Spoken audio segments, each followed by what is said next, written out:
Πώς είναι η ζωή σας? Φαντάζομαι ότι κάνετε διάφορα πράγματα. Δεν φανταστείτε τίποτα ιδιαίτερο. Ακόμα και οι ώρες της μοναξιάς είναι πολύ σπουδαίες, αν είναι δημιουργικές. Ξέρω εγώ, όταν διαβάσεις ένα καλό βιβλίο, ακούς μια μουσική ή αν κάνεις μια πολύ καλή, ας πούμε, συζήτηση, δηλαδή αν επικοινωνείς με άλλους ανθρώπους. Ασχολούμαι λίγο με τη γυμναστική, λίγο με το μπάσκετ, λίγο, από λίγο. Ασχολούμαι βέβαια πάρα πολλά χρόνια και κατά εξακολούθηση. Με ενδιαφέρουν οι έξοδοι με φίλους, αλλά χωρίς πολύ θορυβώδη πράγματα.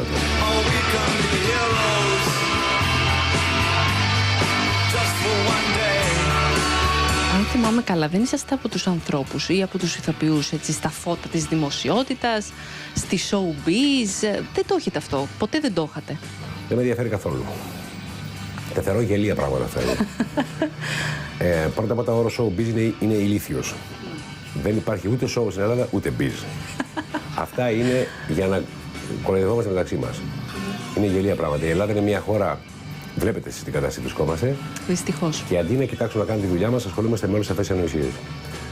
Δηλαδή, τι κάνουμε, μιμούμαστε κάτι που ούτε το γνωρίζουμε, ούτε και η καρδιά μας είναι προς τα εκεί. Σας παρακαλώ, κυρίες μου, φανείτε ψύχρεμες, μη χειροδικείτε. Λυσάρες! Πάντως ο κόσμος σας αγάπησε μέσα από την τηλεόραση και από ρόλους. Δηλαδή άνθρωποι που δεν σας ξέρανε, μέσα από εκεί σας αγαπήσανε.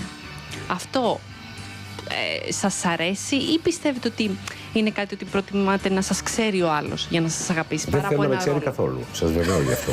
Δεν έχω καμία φιλοδοξία να με ξέρει. Γιατί το λέτε έτσι? Δεν είναι η δουλειά μου αυτή. Ούτε του κοινού δουλειά είναι. Η δουλειά του κοινού είναι να βλέπει, να του αρέσει, να εκτιμά ή να απορρίπτει. Είναι δικαίωμά του. Η δουλειά δική μου είναι να την κάνω καλά αυτή. Προτιμώ να με γνωρίζουν μέσα από αυτά που βλέπουν, τα οποία τώρα τα βλέπουμε και σε παραλήψεις αλλά και στο διαδίκτυο. Κυρίως είναι πανεύκολο πια να τα δει κανείς, μέχρι εκεί. Τώρα δεν είχα ποτέ φιλοδοξία να με γνωρίσει προσωπικά ο κόσμος. Δεν είναι η αποστολή μου αυτή και δεν είναι και η φιλοδοξία μου και δεν είναι και η επιθυμία μου αυτή. Θεέ μου, τι να κάνω. Το βρήκα. Να χορέψω ένα ζεϊμπέκικο. Σαν τον αϊτό είχα φτερά. Και πέταγα πολύ ψηλά. Τώρα μάθαμε ότι θα κάνετε μια καινούργια εκπομπή στην τηλεόραση, στην ΕΡΤ 2. Νομίζω με πιθανό τίτλο «Μιλώντας για θέατρο». Ακριβώς. Πείτε μου λίγο για αυτή τη συνεργασία. Ήταν στα σχέδιά σας να ασχοληθείτε με κάποια εκπομπή? Αυτό που με ενδιαφέρει εμένα ήταν να κάνουμε μια εκπομπή όπως την κάνουμε τώρα για το θέατρο. Διότι, ας πούμε, στην ελληνική τηλεόραση έχει τόσους σταθμούς, παίζει 24 ώρες 24 ώρες και δεν είχε μια εκπομπή για το θέατρο εδώ και αρκετά χρόνια. Βεβαίως, αυτό ήταν μια πρόταση που είχα κάνει στην παλαιότερη ΕΡΤ, δεν ευδοκίμησε κτλ. Τώρα επανήλθε το ενδιαφέρον και το δικό μου και της ΕΡΤ από ό,τι είδα και έτσι προχωρήσαμε και θα κάνουμε αυτή την εκπομπή, η οποία θα είναι μια εκπομπή ακριβώς 45 λεπτά το θέατρο, θα φιλοξενεί δηλαδή 2 παραστάσεις κάθε φορά. Παραστάσεις θα πηγαίνετε εσείς και θα τις παρουσιάσετε με το δικό σας τρόπο, θα συναντάτε ανθρώπους? Ακριβώς. Κάπως έτσι. Δεν θα έρθει κανείς στο πλατό, δεν θα υπάρχει πλατό. Ξέρουμε ότι έχουν εγκριθεί 12 επεισόδια. Ισχύει αυτό? Ναι. Ωραία. Επίσης διαβάσαμε ότι σαν παραγωγή, και δεν γίνεται να σας το ρωτήσω γιατί είναι κρατική τηλεόραση, έτσι, κοστίζουν γύρω στις 100.000 ευρώ, διαβάσαμε. Θεωρείτε ότι είναι ακριβή η παραγωγή ή όχι? Όχι. Αυτό είναι το κοστολόγιο που δίνει η κρατική τηλεόραση. Γενικά, επειδή έχουν πέσει τα μέσα. Είναι περίπου 8.000 επεισόδια, νομίζω, κάπου. Επειδή πέφτουν πάνω στην κρατική τηλεόραση και ξέρετε, ψάχνουν πάρα πολλά. Υπάρχει περίπτωση να σας ενοχλήσει αν βγει προς τα έξω κάτι τέτοιο? Δεν με ενοχλεί τίποτα σε αυτή τη χώρα. Έχω συνηθίσει τις ανοησίες, τις επολαιότητες και τις βλακίες. Δεν με ενοχλεί τίποτα. Με ενοχλεί μόνο ο κακός μου εαυτός. Μπορεί να πει ο καθένας ό,τι τραβάει η ψυχή του. Ούτως ή άλλως θα το πει. Ούτως ή άλλως. Καλά, σίγουρα μα θέλει. Αφού θα το πει λοιπόν, ας το πει. Με γενναιότητα και χωρίς φόβο. Δεν θα απαντήσω σε τίποτα. Από αυτά. Έτσι, θα απαντήσω μόνο σε ό,τι αφορά τη δουλειά. Στα άλλα τώρα δεν απαντώ.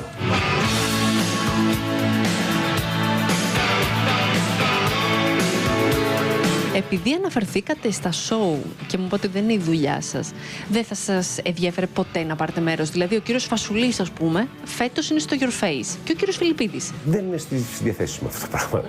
Δεν ξέρω αν θα το έκανα μετά από χρόνια ή αν το έκανα, μου λέγανε πριν από 10 χρόνια. Δεν ξέρω τι θα έκανα. Αυτά είναι υποθετικά. Αλλά τώρα δεν είναι κάτι που θα μπορούσα να το κάνω εύκολα. Άσε που δεν μπορώ να κάθομαι 4-5 ώρες σε ένα πλατό.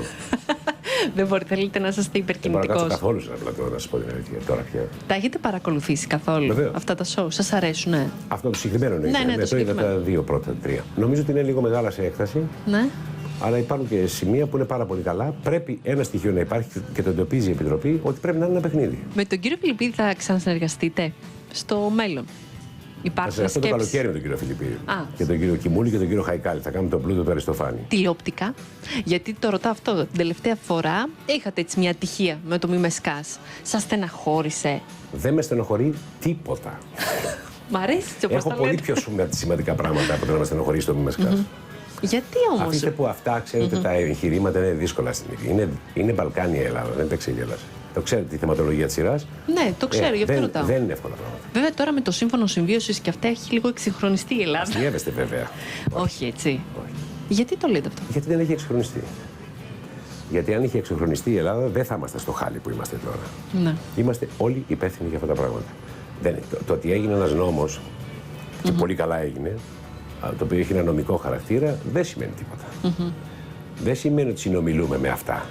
Πάντως για την υιοθεσία των παιδιών από ομοφυλόφιλα ζευγάρια είσαστε αντίθετος από ό,τι έχω διαβάσει. Είναι παρακινδυνευμένα πράγματα αυτά. Για να μην είμαι πάλι ακραίος, δεν πρέπει να γίνονται ελαφρά την καρδία. Πρέπει να είναι προσεκτικά τα βήματα αυτά. Θεωρείτε ότι παρεξηγήσετε με αυτά που λέτε? Μ' αρέσει που Ξεσηκώνονται? παρεξηγούμε. Ναι, πρέπει να ξεσηκώνονται. Γιατί αν δεν ξεσηκωνόντουσαν, σημαίνει ότι κάτι δεν θα κάνει καλά. Δεν το λέω για να γίνω αρεστός, ούτε θέλω να με επιλέγουν. Ναι. Θέλω να επιλέγω εγώ που θα μιλώ και τι θα λέω. Το αν ενοχλούνται κάποιοι, μάλλον ενοχλούνται γιατί δεν λέω και πολύ ψέματα. Ναι. Αυτό. Πώς δεν σας πειράζει αν ας πούμε Καθόλου. κάποιος σας πει ότι είσαστε αυτό, είσαστε εκείνο, την κριτική γενικά, την άσχημη κριτική, πώς την διαχειρίζεστε? Δεν παρακολουθώ τις κριτικές. Τίποτα έτσι. Επειδή συνήθως κάνουν κριτική άνθρωποι ανόητοι, Ναι. εγώ αποφεύγω να κάνω αντιπάλους ανόητους ανθρώπους. Ναι. Εγώ συνομιλώ μόνο με καλύτερους εγώ.